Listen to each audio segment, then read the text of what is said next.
Тэстэ хүн бүхэн дуртай хамгийн гоё жорыг оруулъя. Хадгалж аваад яг ингээд туршаад үзээрэй. Харахад нь ингээ амар хэцүү юм шиг ирнэ. Нэг тийм төвгүй. За ингээд тосыгээ гурлаа зурчиж байгаа юм.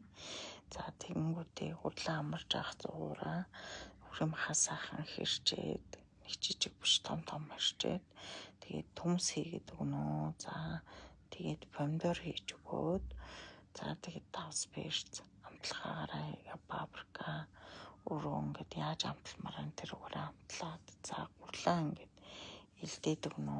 Илдэж хагаад аян тийж хонхоолж байгаа дээрэс нь одоо шанцаа тавиад сонгон тавиад сармс тавиад масл тавиад ингээд боож хагаад дээгүүр нь хөргөн ингээд гэр шиг хэлбэртэй болгоод энэ бол амархан шүү дээ. Тэгээл 180 градус 30 минут болоход энэ хоол бэлэн болно. Амар гоё гоц хадгалаад аваарай.